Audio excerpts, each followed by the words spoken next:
di salah satu exchange terbesar di Ya. 1 minggu yang lalu, itu volume perdagangannya sehari mencapai 15 miliar USD.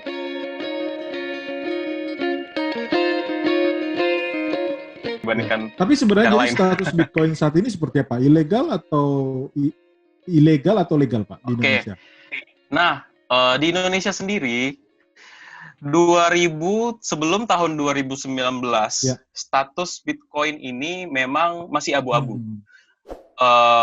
Kenapa saya bilang abu-abu? Karena tidak ada regulator yang secara eksplisit menyebutkan bahwa ini ilegal. Memang pada saat itu di siaran pers BI menyebutkan bahwa transaksi virtual currency pada saat itu ya, di tahun 2017 mereka keluarkan siaran pers BI, transaksi virtual currency menggunakan Bitcoin, Ethereum, dan lain-lain itu tidak diperkenankan. Namun tidak dilarang juga gitu. Nah, pada saat itu memang banyak sekali sentimen yang negatif yang bertubi-tubi datang kena ke Bitcoin. Namun waktu itu hal itu saya rasa adalah langkah preventif yang dilakukan oleh pemerintah karena kan 2017 bersamaan dengan harga Bitcoin yang melejit. Hal itu harus dilakukan karena pemerintah menganggap karena sekali lagi prioritas nomor 1 pemerintah adalah perlindungan konsumen ya. Jadi saya rasa saya mengerti mengapa regulator mengeluarkan itu agar tidak banyak masyarakat kita yang terjerumus ke siklus hype Bitcoin pada saat itu, karena memang hype-nya saat dia naik ke 295, seminggu kemudian dia turun kembali ke level 100 juta. Bisa dibayangkan kalau banyak orang yang membeli pada saat itu ya. Again, ini terjadi bukan karena Bitcoin itu scam atau apa, tetapi ya karena Bitcoin ini memang nilai intrinsiknya sebenarnya tidak ada. Jadi berapapun harganya itu kalau memang market merasa itu harga yang pas. Seperti itu sih Pak. Tergantung supply sama demand. Oke. Berarti Bitcoin sebenarnya bisa kita miliki legal Pak ya? Artinya setelah beli Bitcoin itu legal kita miliki sebenarnya orang dan wajib dilaporkan ya harusnya ya? Baik. Tadi saya belum update. Bahwa akhirnya di 2011 Kemendak bersama Bapepti akhirnya mengeluarkan sebuah peraturan yang menetapkan Bitcoin dan kawan-kawan itu diklasifikasikan sebagai komoditas. Jadi seperti itu Pak. Emas, sama jatuhnya sama gitu ya, seperti emas, betul. Berarti jadi sudah sah. Kementerian Perdagangan ya Pak, Bapepti ya? Betul. Oke, mungkin kita ini Pak, akhirnya sejarah berdirinya asosiasi sendiri seperti apa Pak? Seingat saya sekitar Maret atau Januari 2018 ya Pak ya? Betul. Bisa diceritakan ke kita nih Pak? Kalau cerita tentang asosiasi, cara singkatnya gini, pada saat di tahun 2018, memang ini wacana untuk membuat sebuah asosiasi sudah dibicarakan sejak lama. Tapi akhirnya di tahun 2018 ada 6 pengusaha aset digital dan blockchain terkemuka di Indonesia yang bersatu untuk akhirnya membuat sebuah asosiasi untuk pada saat itu dengan satu visi yang sama, yaitu untuk mendorong perkembangan teknologi aset digital dan blockchain ke arah yang lebih positif dan sehat di Indonesia. Pada saat itu ada Pak Yosi, ada Pak Ginting, Ayos Ginting, ada Sofi, Claristi dari Luno, kemudian ada Pak Konstantin Papadimitri, Pak Kiki, dan satu lagi dari Mbak Pandu Sastrowardoyo, yang saya yakin mungkin beberapa dari pendengar sudah pernah melihat Mbak Pandu Sastrowardoyo. Ya, jadi 6 pengusaha ini bersatu untuk membentuk Asosiasi Blockchain Indonesia yang kemudian disahkan di Maret 2018 berdirinya. Nah, semenjak berdirinya memang sehari-harinya Asosiasi Blockchain ini itu bertugas untuk tugas utamanya adalah menjadi advokat blockchain ya, teknologi. Mendampingi regulator menciptakan regulasi-regulasi yang bersahabat dengan industri sehingga industrinya bisa tumbuh secara positif sesuai dengan visi misi dari pendiri awalnya gitu sih Pak. Jadi kalau Sehingga ada, sekarang jadi kalau ada misalkan nih teman-teman anak-anak muda atau mahasiswa yang mau tanya-tanya tentang seputar dunia blockchain gitu di Indonesia, mereka bisa menghubungi di mana Pak untuk asosiasi Pak? boleh. Kita juga sering sekali menerima interview skripsi ya. Ya. Karena memang sekarang banyak sekali mahasiswa yang sudah mulai skripsinya tuh mengangkat tentang Bitcoin atau blockchain. Ya. Nah, kita bisa menyediakan narasumber, nanti bisa reach out ke kami melalui email hello@asosiasiblockchain.co.id atau akses website kita aja di asosiasiblockchain.co.id gitu. Oke. Nah, aktivitas Asosiasi Blockchain Indonesia atau disingkat ABI ya Pak, Iya. dalam kan tadi berdiri 2018 nih Pak, sampai sekarang bisa dirangkum mungkin Pak, jadi biar kalau misalkan nih ada yang mau kerjasama atau mungkin ada yang mungkin berharap dapat kolaborasi nih dengan ABI, apa yang harus bisa dikasih gambaran nggak Pak, apa aja aktivitas yang dilakukan dari ABI sendiri? Sebenarnya aktivitas kita terbagi menjadi dua yang secara garis besar. Yang pertama itu advokasi, yang kedua kita edukasi. Ya. Advokasi kita bisa dengan regulator, kebanyakan memang dengan regulator, bisa dengan pihak swasta juga, mungkin bisnis coaching atau konsultasi misalnya menggunakan teknologi blockchain cocok nggak misalnya perusahaan saya gitu. Itu sering sekali kami bekerja sama di bidang ini. Yang kedua untuk edukasi sendiri itu juga cukup aktif Pak. Kita ke kampus-kampus, kemudian ke baik online seperti ini bekerjasama dengan media. Kemudian muncul di TV beberapa kali yang diwakili oleh Mbak Pandu Sastrowardoyo, misalnya di interview, saat misalnya terjadi hype, misalnya kan itu kan pasti dari berita atau apa kan pengen tahu, itu biasanya kontak dengan kita, seperti itu. Atau bahkan kita juga akhir-akhir ini bekerja sama dengan beberapa NGO untuk membuat sebuah inisiatif-inisiatif baru, seperti ada dua yang terbaru, yang pertama kita kerjasama dengan salah satu koperasi untuk membuat film tentang blockchain, itu sedang dalam pembuatan. Yang kedua kita juga bekerjasama dengan beberapa NGO untuk membuat sebuah situs untuk membantu pencegahan COVID-19. Itu jadi kita terima donasi menggunakan crypto aset, nanti websitenya saya berikan, nanti bisa ada di sini. Jadi kalau misalkan ada perusahaan nih Pak, atau mungkin either dia startup atau mungkin menengah atau skala besar, dan mereka hendak join di asosiasi, kira-kira apa persyaratan atau requirement yang diperlukan Pak? Apakah harus yang menerapkan teknologi blockchain atau mungkin masih dalam proses tadi atau gimana Pak? Ini menarik. Ini informasi yang menurut saya harus difahami bahwa menurut saya teknologi blockchain ini pengaplikasiannya luas. Sama seperti internet. Semua bisnis akhirnya akan akan terjun ke dunia internet digital. Nah, kita melihatnya blockchain ini dalam waktu dekat atau cepat atau lambat itu akan seperti itu juga. Beberapa bisnis yang non-blockchain pun mungkin akan bergerak ke arah sana.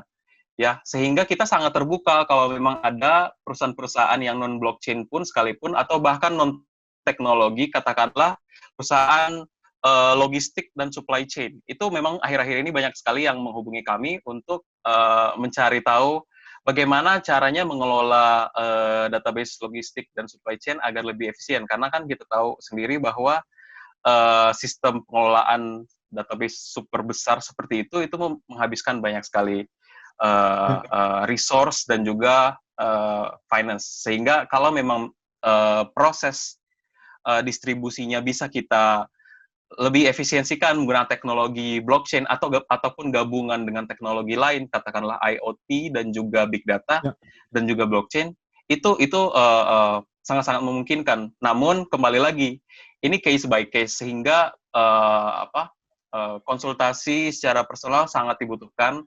So feel free to reach out to Asosiasi Blockchain Indonesia kalau sekedar ingin cari tahu atau ngobrol, itu kami sangat-sangat terbuka dengan opportunity ini. Oke, berarti tinggal nanti visit ke websitenya Pak ya, asosiasi blockchain.co.id, nanti atau kirim email juga tadi ya, yes. di hello@asosiasi blockchain.co.id ya. Ya, betul sekali. Oke. Berhubung pendengar kita atau pembaca kita banyak kan senangnya bicara investasi, jadi mungkin kita balik sedikit lagi tentang cryptocurrency nih Pak. Okay. Mungkin namanya paling tepat sekarang crypto aset lah mungkin ya, karena tadi kan udah Pak Ilham jelaskan kita tidak boleh transaksikan, itu ilegal ya, tapi kita boleh gunakan sebagai salah satu pilihan investasi kita. Betul. Kalau ada orang awam nih Pak, pengen nyoba beli crypto aset, dari Pak Awam sendiri tuh menyarankan seperti apa Pak? Kan banyak tuh jumlahnya Pak, ada ratusan kan. Sebaiknya untuk awam itu milih yang mana, terus berapa jumlahnya dimulai Pak? Berapa sih yang bisa dibeli gitu Pak?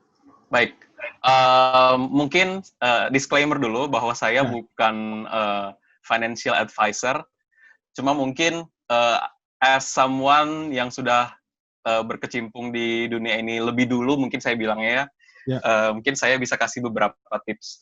Yang pertama adalah buatlah akun di pasar fisik aset kripto atau exchange yang sudah mendapatkan tanda daftar dari Bapepti.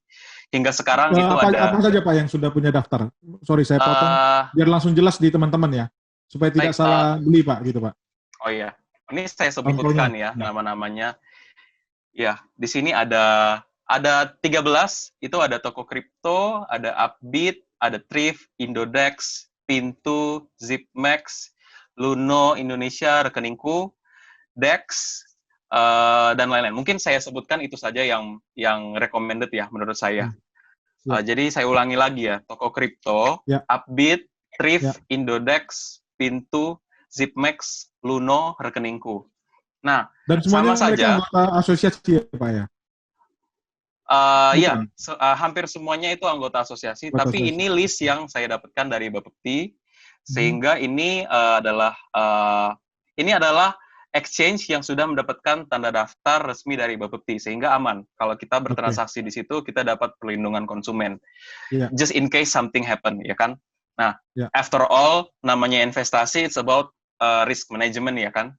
Saya tidak juga memberikan 100% bebas dari risk, but at least dengan nama-nama yang ada di sini, kita dijamin oleh negara jika terjadi apa-apa. Nah, ini dari nama-nama yang tadi itu sama saja, kita pasti akan diminta untuk KYC, standar lah ya prosedurnya. Setelah itu, nah pertanyaan berikutnya yang tadi Pak Yosi katakan, aset apa yang pertama kali mungkin kita beli? Menurut saya, depends on our preference ya Pak Yosi. Kalau saya pribadi, itu saya menempatkan portofolio saya itu 90%-nya di Bitcoin.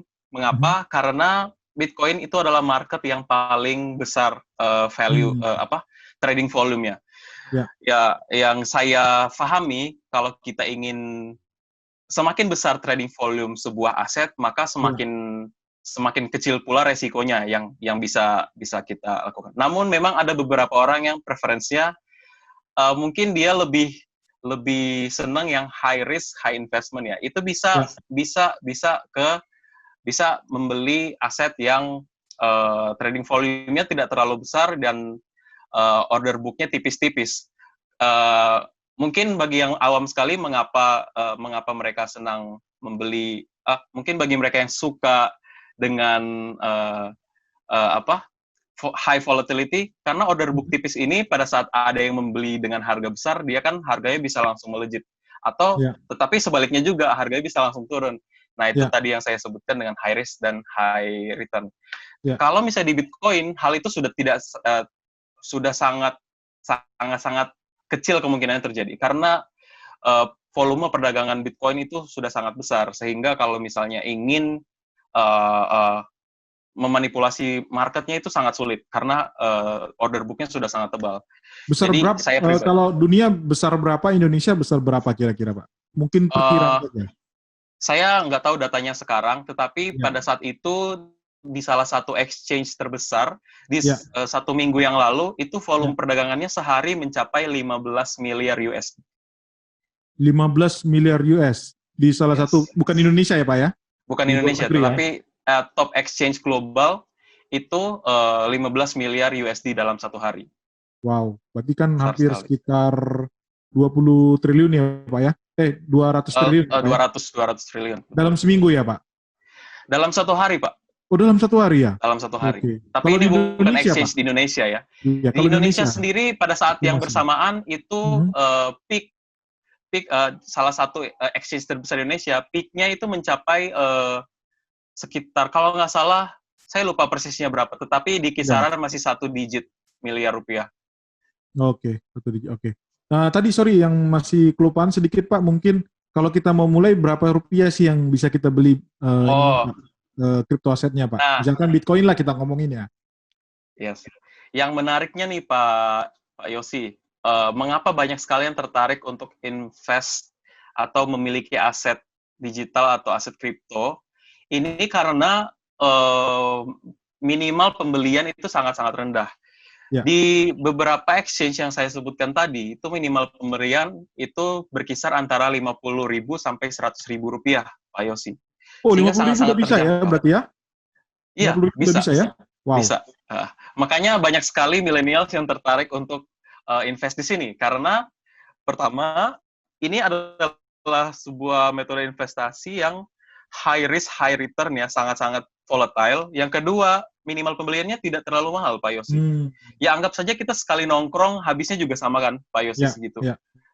Sekarang juga udah nggak bisa nongkrong kan, PSBB, ya udah duitnya kita pakai, kita putar aja mendingan di rumah sambil trading. Gitu sih, makanya kebanyakan. Kalau fee-nya sendiri berapa Pak? Misalkan kita beli 50.000 kan, biasa kalau saham itu kan ada fee jual beli nih. Kalau di kripto aset juga ada fee ya Pak? Kalau bisa tahu berapa Pak? Kira-kira. Tapi untuk fee-nya sendiri, ini nanti akan diatur lagi ya Pak. Cuman sekarang akan diatur lagi oleh regulasi. Tapi sekarang itu dari anggota asosiasi sendiri itu sudah mengambil inisiatif untuk mengambil fee sebesar tergantung mulai dari 0% sampai 0,3 sorry. Ada juga yang mengambil 0,3% gitu. Jadi kalau misalkan kita beli 100.000 gitu ya, kan 100.000 itu 1%-nya kan 1.000 ya. Berarti di bawah 1.000 lah ya fee-nya ya. Di bawah 1.000, betul. Oke, wow, murah sekali sebenarnya ya. Oke, mungkin kita lanjut lagi sedikit lagi tentang ini Pak, support pemerintah selama ini. Dengan perkembangan teknologi blockchain Indonesia ini, apa aja yang sudah dilakukan oleh pemerintah kita, dan ABI sendiri sebagai asosiasi, apa yang diharapkan dari pemerintah Pak? Oke, jadi mungkin saya sangat-sangat bangga dengan kerja keras bersama kita ya, pemerintah dan juga asosiasi, karena dalam 2 tahun terakhir ini banyak sekali forum-forum dan juga diskusi yang kita lakukan bersama untuk menerbitkan sebuah peraturan yang tadi itu, terutama bersama Bapepti ya, peraturan yang tertuang di dalam peraturan Kepala Bapepti nomor 5 tahun 2019 yang keluar di Februari, itu secara spesifik mengatur tentang perdagangan aset kripto di pasar fisik aset kripto. Nah, namun ini hingga sekarang regulasinya masih dalam tahap realisasi ya. Itu batas waktunya itu sampai 2021 pendaftaran karena selain exchange ini ada 4 komponen di sini Pak sebenarnya. Kalau bisa saya cerita sedikit tentang regulasinya. Jadi model transaksi aset kripto di Indonesia ini akan mengikuti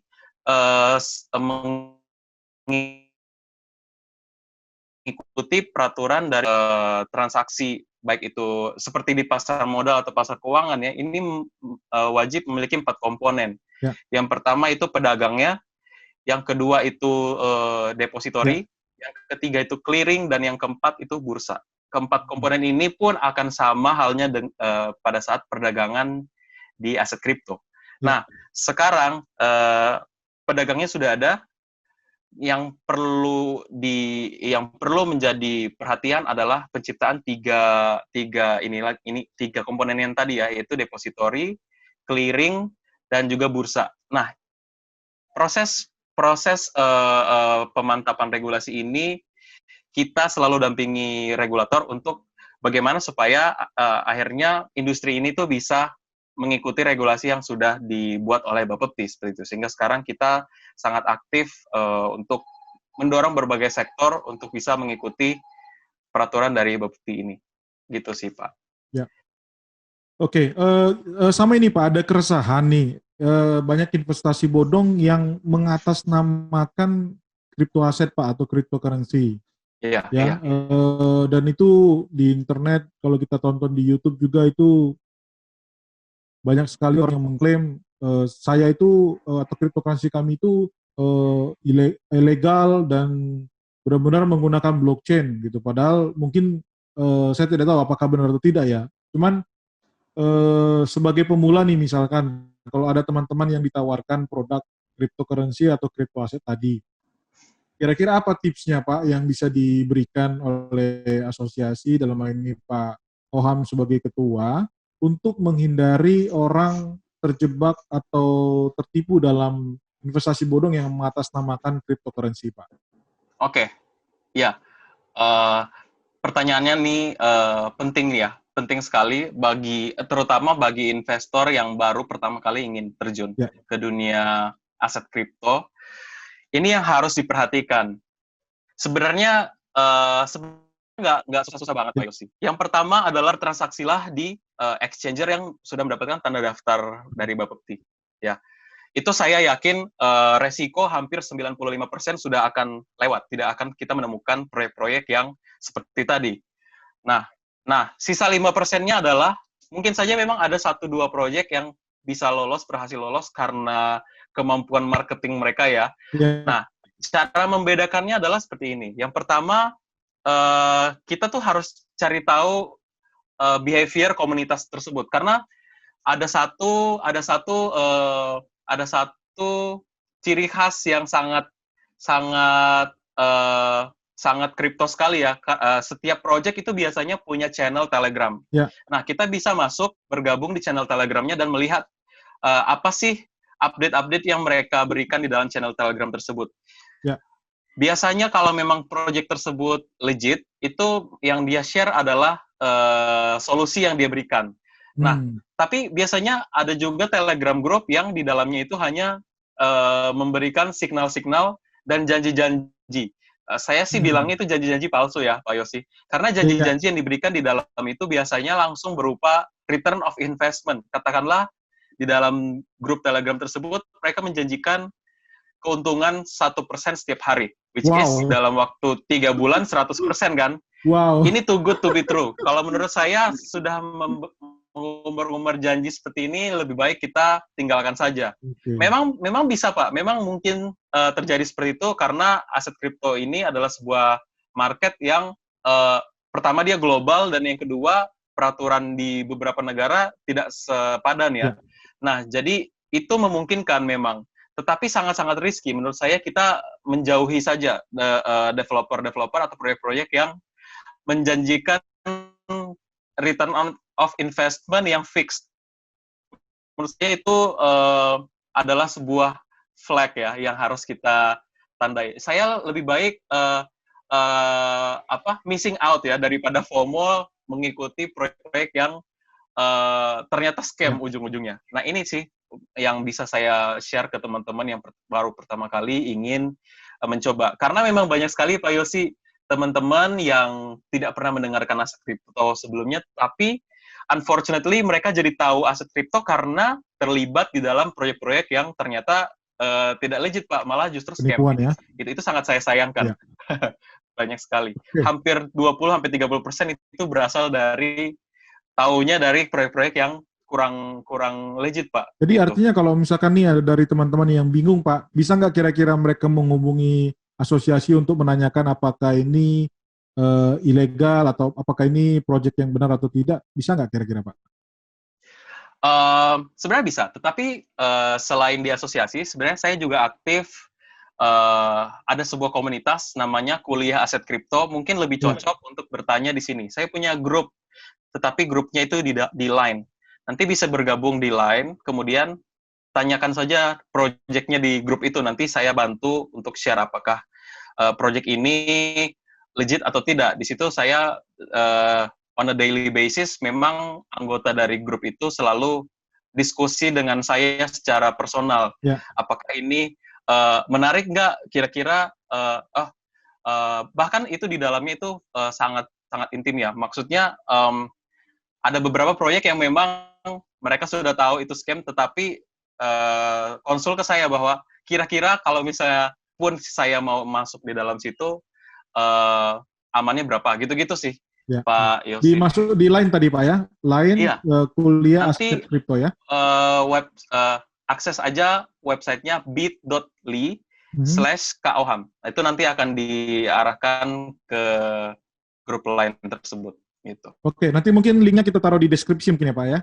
Supaya Yes, gampang teman-teman kalau mau ikut nanti. Oke, udah nggak kerasa, sudah hampir sejam kita diskusinya. Gak kerasa. Mungkin sebagai penutup nih, Pak Oham, sebagai Ketua Asosiasi Blockchain Indonesia, apa pesan yang mau disampaikan ke masyarakat secara umum supaya mungkin ada hal yang mau disampaikan Pak? Silakan Pak. Baik, singkat saja. Menurut saya dalam beberapa waktu ke depan mungkin teman-teman yang pernah mendengarkan tentang aset kripto, namun memiliki keterbatasan untuk mendapatkan informasi tentang aset kripto atau blockchain, kami berharap teman-teman bijak dalam mencari sumber informasi, karena di luar sana banyak sekali sumber informasi yang tersedia, namun yang menurut saya itu bisa menjadi sumber informasi yang aman ya menurut saya. Ikutilah channel-channel seperti contohnya ini tagar.id ya, atau bisa juga akses ke website kita asosiasiblockchain.co.id. Di situ kami memberikan sebuah wadah untuk baik itu nggak terbatas untuk pemerintahan maupun bisnis saja ya. Perorangan pun yang ingin tahu, kami ada grup Telegramnya, itu Abi and Friends, nanti saya taruh di sini ya, QR code-nya nanti bisa di-scan aja untuk bergabung. Ingin tahu lebih lanjut, kemudian ingin mendapat informasi lebih lanjut, kami share hampir seminggu 3 kali lah minimal info-info tentang seputar aset kripto dan blockchain di dalam grup tersebut. Nah, kemudian pesan yang berikutnya adalah di era pandemi sekarang, kita kan memiliki banyak keterbatasan, terutama dalam berinteraksi sosial, sehingga mungkin most of the time kita akan menghabiskan waktu diam di rumah saja, tidak ngapa-ngapain. Saya berharap kesempatan bahwa tidak selalu kita akan berada di fase seperti ini, teman-teman. Kesempatan ini bahwa kita memiliki banyak waktu untuk belajar, kita gunakan semaksimal mungkin untuk at least memperkaya diri kita, sehingga nanti saat new normal akhirnya sudah berjalan dengan baik, itu kita sudah siap terjun kembali dengan skill set yang baru. Contohnya saja kita bisa belajar untuk mulai investasi, baik itu pasar keuangan, pasar modal, atau aset kripto, itu terserah, pilihannya terserah dari teman-teman sesuai dengan preference. Kalau memang ternyata tertarik untuk invest ke aset kripto, mungkin bisa mengikuti tadi apa yang sudah kita share hari ini ya, Pak Yosi. Nah, atau kalau misalnya tertarik dengan pasar modal atau pasar keuangan, bisa cek video Tagar ID yang lainnya. Saya yakin itu tersedia banyak sekali sumber-sumber informasi ya, Pak Yosi. Nah, kemudian harapan saya untuk secara umum ya, untuk teknologi blockchain, kami sangat-sangat ingin mendorong teknologi blockchain ini menjadi sebuah teknologi yang akan menjadi mainstream di masa yang akan datang. sama seperti internet lah. Kalau saya sih melihatnya dulu ya, mungkin rentang 10-15 tahun belakangan juga kan orang masih tidak terlalu familiar dengan internet. Ya. Nah, sekarang saya melihatnya blockchain ini seperti ini. Orang masih belum tidak terlalu familiar dengan blockchain. Nah, saya harap dengan dorongan dan kerjasama yang kita lakukan dari Asosiasi Blockchain Indonesia dengan beberapa pihak itu bisa mendorong perkembangan teknologi blockchain sehingga bisa membantu memudahkan hidup banyak orang secara keseluruhan. Itu sih kalau pesan dari saya. Ya, terima kasih sekali Pak Oham, Muhammad Devito Dunggio, Ketua dari Asosiasi Blockchain Indonesia. Luar biasa sekali sharingnya, mulai dari yang awal untuk pemula, bahkan sangat dalam kita membahasnya. Mungkin suatu saat kita akan melanjutkan podcast maupun video ini Pak, supaya kalau nanti kita lihat respon banyak yang bertanya, kita bisa lanjutkan lagi ya Pak ya. Terima kasih untuk waktunya. Terima kasih kembali. Salam investasi. Yo.